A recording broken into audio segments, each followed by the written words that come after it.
Hi guys, welcome back to the garden. Right, I am Naomi, a newbie gardener here in Zone 6B. I've been gardening for about a year and a half, almost 2 years, guys, and I am rooted. I love it, love it, love it, love it, love it. All right, today I am standing in front of the English lavender. Right, this mountain of English lavender, I've just started to cut it back, as evidence right there. But as I stand in front of it and as I started cutting, I'm having second thoughts about what I'd like to do in the space. I'm thinking that I'd like to take the lavender out and replace it with some roses. Now, it is a wide space. I think I can comfortably fit about, I can comfortably fit 2, if not 3 roses right here. And if you look where the lavender is, it flanks the walkway here. Forgive the mess, guys. It was very windy. The wind just blew over my pots. But the lavender is right here at one of the entrances to the garden. Behind the lavender, behind the gate, is a Crown Princess Margaret. That is a yellowish apricot rose. She will be growing up on a trellis. She'll be growing up right here. All right. And then coming over here, behind the lavender, we have the evergreen, which is the sky rocket juniper. All right, that is the sky rocket juniper. So I'm thinking, remove the lavender. Let's take the lavender out altogether, right from this spot. We can always replant it somewhere else in the garden, but let's remove the lavender and let's replace it with roses. Something that's highly scented, something that smells like a Munstead wood or a Charles Darwin, you know, that really strong, gorgeous old rose fragrance, so that as soon as you're entering the garden, Margaret is going to have an awesome scent, and then whatever we plant here will just be smelling absolutely divine. And then of course I'm going to spin you guys around here for a second. Again, I apologize for the twists and turns, but again, on this side, if you remember, this is the side where we have the hydrangea beds planted, right? So this is the little hotties, I'm so sorry. This is the little hottie paniculata hydrangeas. And behind the hydrangeas, is my Sally Holmes, there she is, my Sally Holmes rose. All right, so this bed is going to be almost completely having that white theme going on, to soften the space and to bring in the light. And then coming back around and moving you a little quickly here, coming back around, that's where we meet Crown Princess Margaret going up, and then we'll have whatever beauty we decide to put right here to replace that lavender. I'm going to do. So instead of pruning the lavender today, which is what I started, we're actually going to cut it back and take it out of the space completely, and I'm going to get this bed ready for a new rose. I'm excited about that. I think that is going to work, because on the opposite end of the garden, on the other entrance, there is also a space that mimics this one, and guess what? Therein I can put another rose, so we'll have roses flanking the entrance of the garden, and I just think that will be beautiful. All right, so let me not get into talking too much, because I'll just talk this over and over again with you until I do it. So let's just go ahead and do it.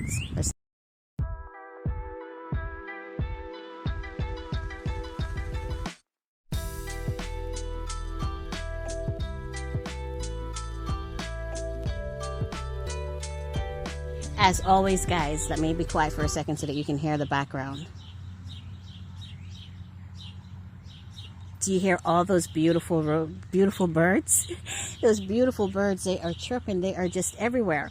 And another thing that I was going to do this morning was clean out the emerald greens, clean out the dead spots on the inside where all those, what do we call it? Those needles gather. So I was going to clean that out, and I went to the first one, and guess what I saw? Yep, a bird's nest, guys. So now I'm having second thoughts about that too. I'm like, oh man, suppose my little birds are living in there, and then I'm going to disturb their nest. So that might be a project that we're going to have to put back on the back burner until I can make sure that there are no birds actively. It's not an active nest, that there are no birds living in the nest. So okay, all right. enough talking. Let me go ahead and get this done so that we can see what the area looks like and then start dreaming about what we want to put in it, right? All right. I'm actually keeping the video on so you can hear those beautiful birds, guys. You're going to be hearing a lot of other sounds too, but hey. Look how big this lavender was. It's 2 planted in the space. And they were huge.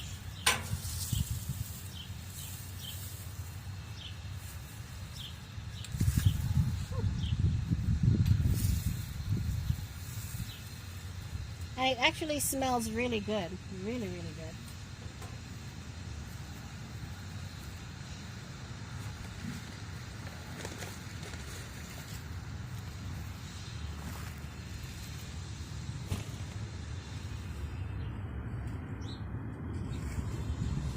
As always, guys, if you do not own one, a snow shovel is very, very, very handy in the garden. Yes, I use it to pick up everything. Look at this. No hands. Let me see if you guys can see that. Let me make sure you're angled down here because I can't see. Hopefully you can see. It captures everything. Look at that. Look at that. Snow shovels. Love them, love them, love them.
Alright guys, I got the first one out.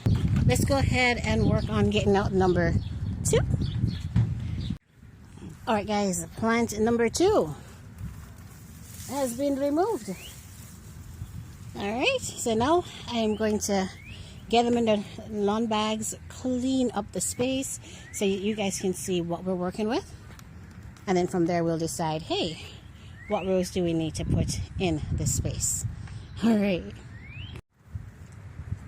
I'm actually seeing a lot of earthworms as well. If this were me a year and a half or 2 years ago, I'd not have my hands in this at all, can I tell you?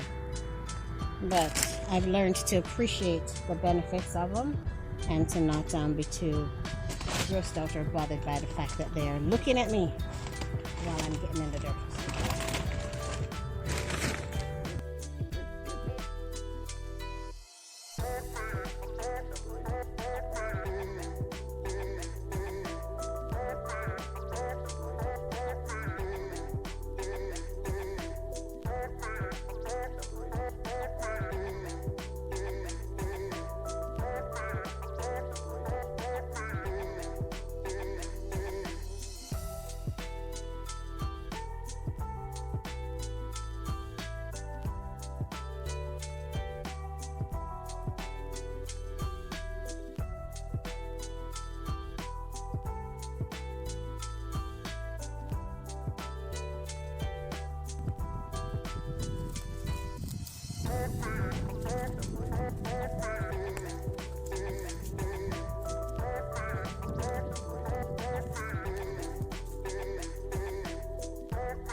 Alright, still removing the landscape fabric.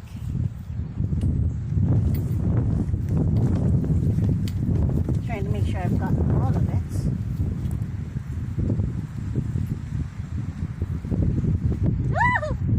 Sorry guys, I was a worm.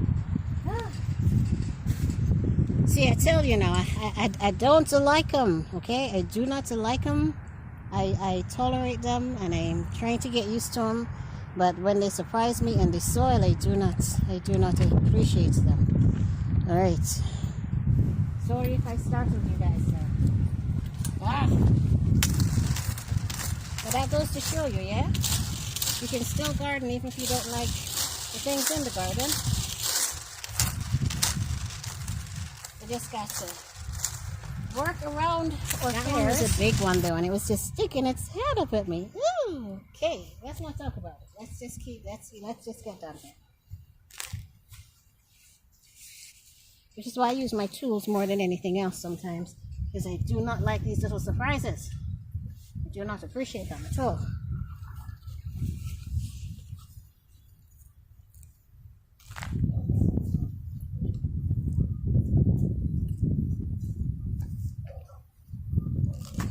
I'm not supposed to be edging the bed now, but I'm just going to get a little bit of edging done since I have the tools in my hand. Okay.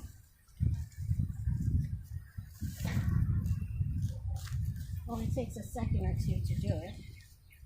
Since we're here,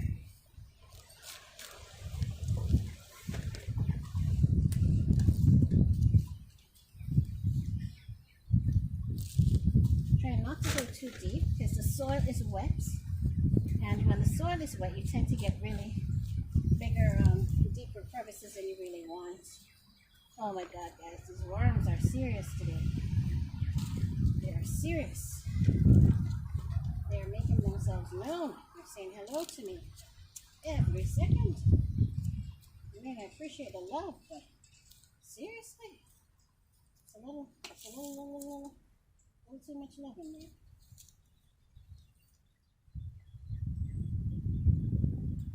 Alright guys, I'm gonna stop right there. Just put a little edge in there. Oh.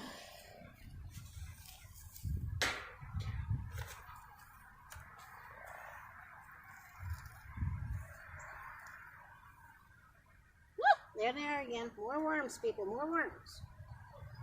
Ah.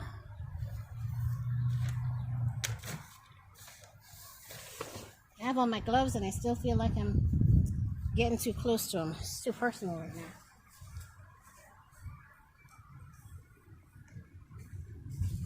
I do not want to be too touchy-feely with them at the moment. So we are going to use our shovel. See? Get out the landscape fabric using my shovel to reduce my interaction with the wormies. Right.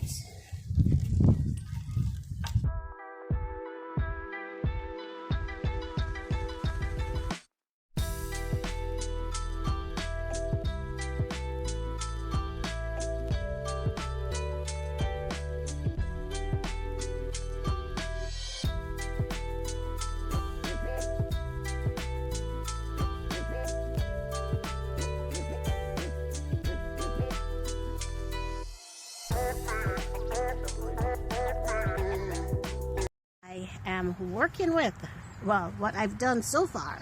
So we have removed all of the landscape fabric from about a foot in front of the tree. I decided to start behind the juniper instead, and then I will work my way back as time permits.